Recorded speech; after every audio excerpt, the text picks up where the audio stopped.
Bonjour à tous, c'est reparti pour l'année 2026. J'ai décidé de relancer, de donner un coup de booster à la chaîne que j'ai créée il y a très exactement un an. Chaîne qui s'est éparpillée, qui s'est diversifiée, sur laquelle j'ai travaillé en fait globalement que 7 ou 8 mois, qui a aujourd'hui 270 abonnés que je remercie et à qui je souhaite à eux tout particulièrement une bonne année 2026 et nous allons en avoir besoin. Alors, le principal problème des chaînes YouTube au démarrage, c'est de cerner, enfin du moins pour la plupart des créateurs, de cerner ce que l'on appelle une thématique, une ligne éditoriale, ce terme très pompeux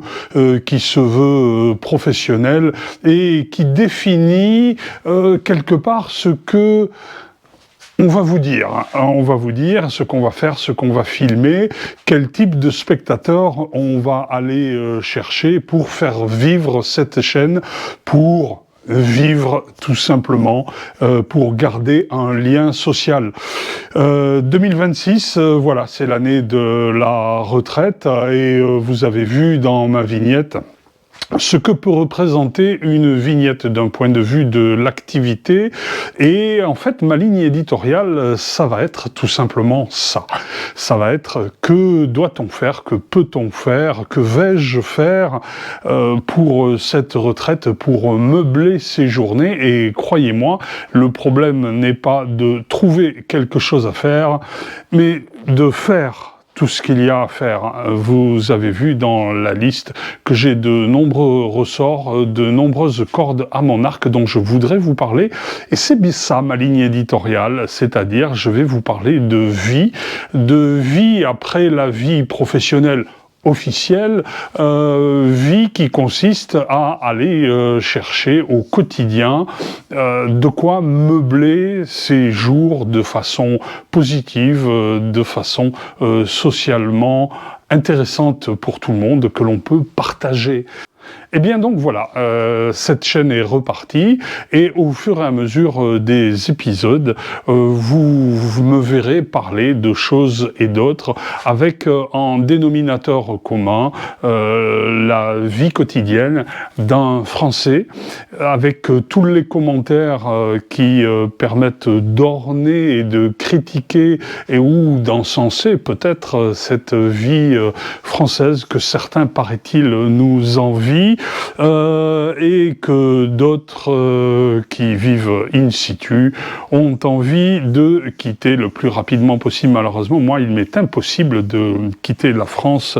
et croyez-moi, ça n'est pas l'envie qui m'en manque.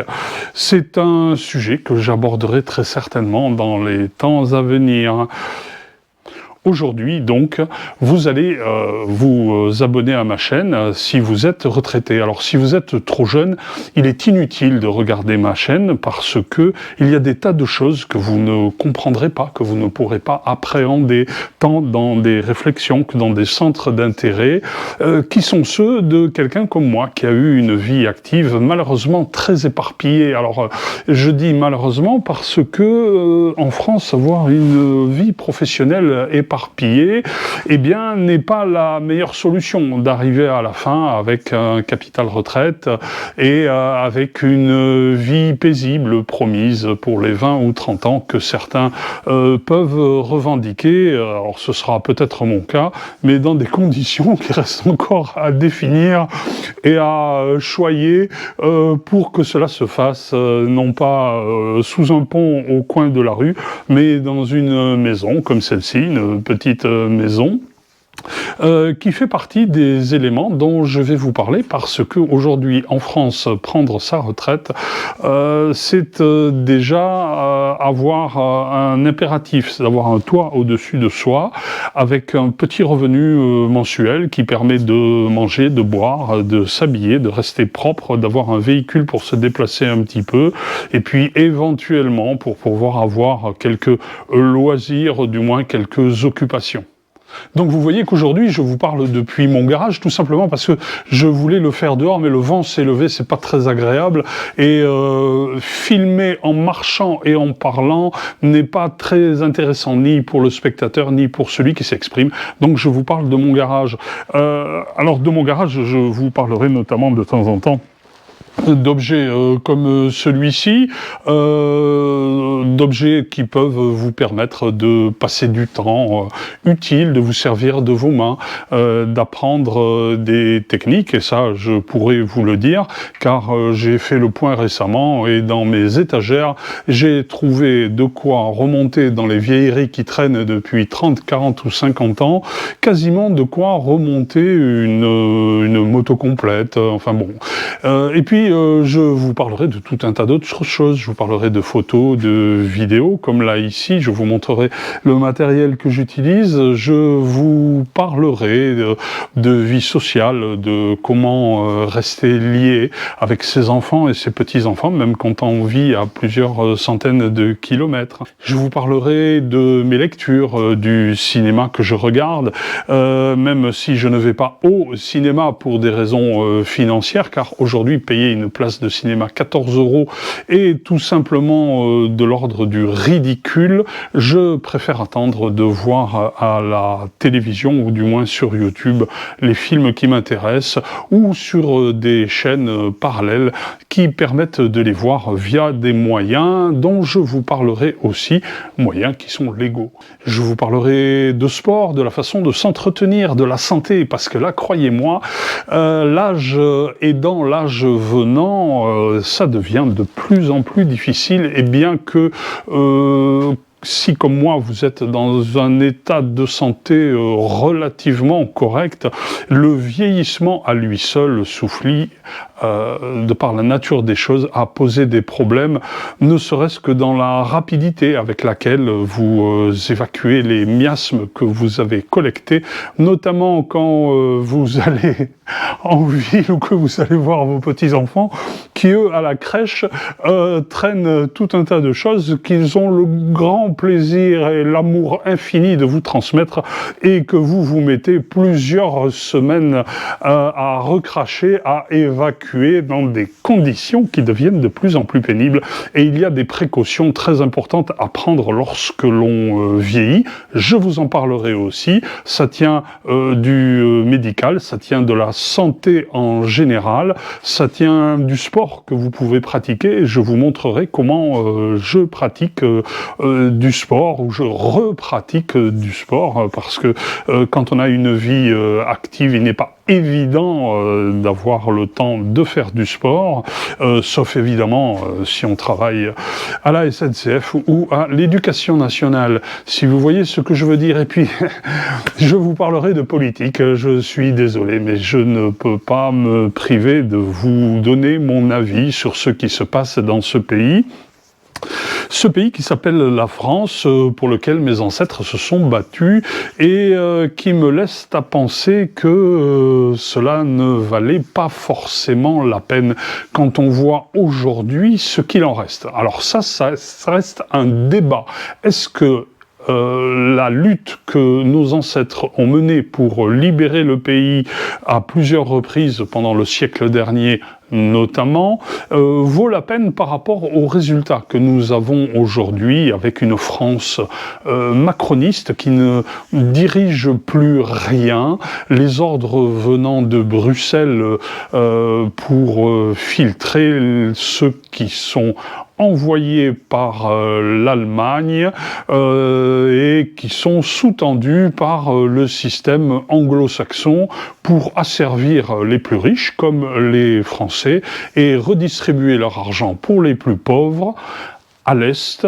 où il y a une guerre qui ne nous regarde pas, qui a lieu malgré nous, et pour laquelle nous devons payer, pour laquelle nous devons nous appauvrir, et pour laquelle notamment on nous promet que nos enfants et nos petits-enfants vont devoir aller mourir là-bas. Ça, c'est pas gagné, et croyez-moi, nous trouverons des solutions très prochainement pour que cela ne se fasse pas, car nous allons bientôt voter, nous allons voter pour les municipales, et puis dans quelques temps nous voterons pour les présidentielles, si évidemment les élections ne sont pas annulées. Mais là,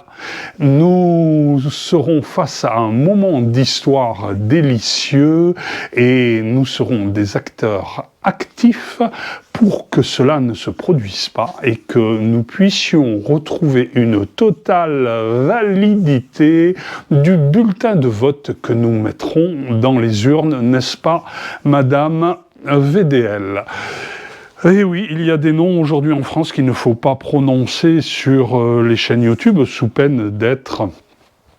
censurés et donc j'essaierai d'y faire très attention parce que pendant l'année précédente, j'ai fait plusieurs expériences de format vidéo qui ont systématiquement été très lourdement censurés du jour au lendemain, c'est-à-dire que mes vues passaient pour des vidéos normales, je parle pas de shorts qui passaient, mes vidéos passaient de 1000 vues à du jour au lendemain 20 vues, puis 10 vues, sans aucune autre raison que celle d'une censure évidente en regard de ce que j'avais mis dans le montage vidéo, qui de toute évidence était détecté par les algorithmes et ne plaisait pas au système. Voilà une partie de ce dont je vais vous parler. Il me reste quelques minutes pour faire le tour des sujets que je vais aborder dans les temps à venir et j'essaierai de faire des vidéos systématiquement d'une quinzaine de minutes car il paraît que l'attention des spectateurs ne va que très rarement au-delà et je confirme que ça n'est pas toujours très facile, même si là j'arrive à vous tenir le crachoir de façon héroïque. Donc je vous parlerai également de la façon de vivre au quotidien, de la façon de faire vos courses pour que vous puissiez manger correctement à moindre prix, avec par exemple un budget oscillant entre 150 et 200 € par mois par personne, pour pouvoir faire une cuisine de qualité sans pour autant qu'il s'agisse de gastronomie, bien que ce que je vous montrerai sera toujours d'un niveau très supérieur à ce que l'on peut trouver dans la cuisine au mixeur et au hamburger qui affluent sur YouTube et qui garantissent à leurs auteurs et qui garantissent à ceux qui les concoctent, de ne pas avoir à se soucier de leur retraite. Ils mourront obèses et diabétiques bien avant l'heure. Et oui...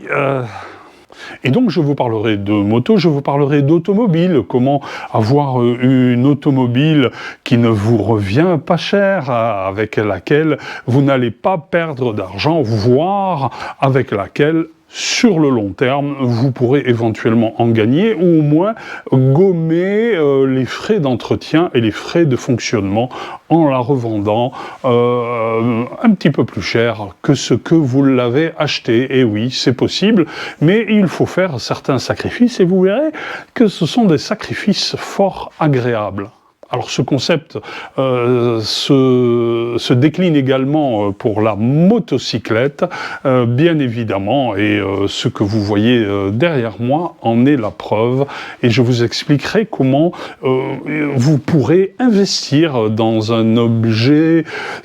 qui aura un potentiel à vous transporter dans des bonnes conditions, avec un certain plaisir, et pour, au final, pas très cher. Je vous montrerai également comment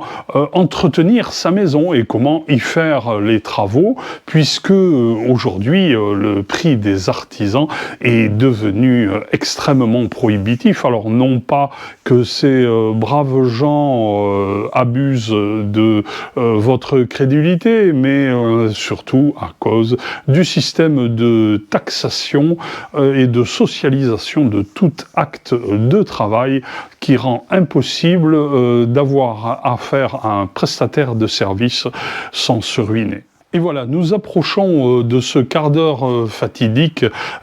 qui va me forcer à vous quitter parce que je sens que vous bâillez et qu'il vous tarde très certainement de voir mes prochaines vidéos. Alors je vous avoue que dans l'instant, je ne sais pas ce que je vais faire. Je le ferai au quotidien en fonction du travail que j'aurai à faire, que j'aurai décidé de faire, que j'aurai les moyens de faire dans l'instant,